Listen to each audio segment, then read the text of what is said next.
although I felt like it's Lakewood, California.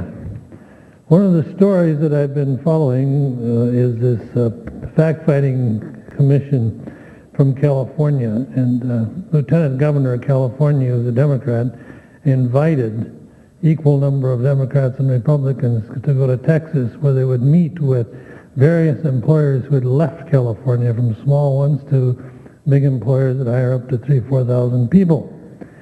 And of course, they were told what the problems were. One of them, of course, was taking too long to be able to build. And I said, well, I heard that a lot in Lakewood. And of course, taxes. But then what really gathered the attention was, except for the Democratic Lieutenant Governor, all the Democratic senators and representatives that were invited to go refused to go because the public employee unions in California told them they shouldn't. And then the discussion that follows after that is, wow, you know, you're pretty dead when elected officials are perceived not to run anything, and when the employees are perceived as the leaders and could do anything they want, raise taxes, make more regulations, whatever.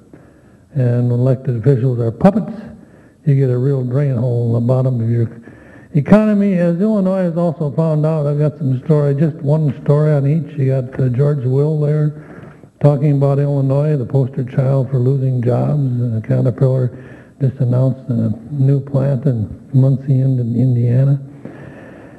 But it leads me back to Lakewood and a kind of a current situation. We get to the read before signing.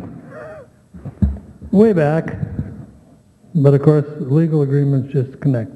I only got one page in there, but there's connectors to this here, and I wasn't going to copy it all and have a big pile of papers. But there in the bottom in yellow, it's, you know, I've heard many attorneys told me in seminars, and have said in seminars, read before you, always read, and always make sure that everything in a contract, a purchase and sale agreement, or an option is done. Don't let the closing date expire. And the closing date, it did expire, and we lost a whole bunch of parking spaces because we didn't do our lot line adjustment. And then the next thing that happened, suddenly DSHS is next door. And I don't know exactly what happened in that agreement, but I feel it's the city's fault because they let them build a bigger building than they had parking spaces for. Now understand that Inland owns the property over there. And for you to allow 26 cars, 25 cars to park over there is extortion in the way normal people think of it.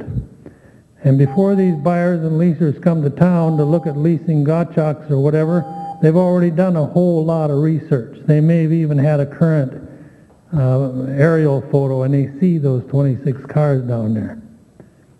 You know, real estate agents and promoters don't really mean much when you get to those. They do their own work.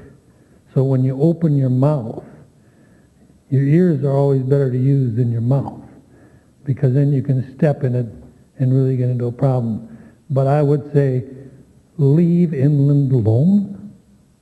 You know, let them do their business. Your visions, you're not experts in that.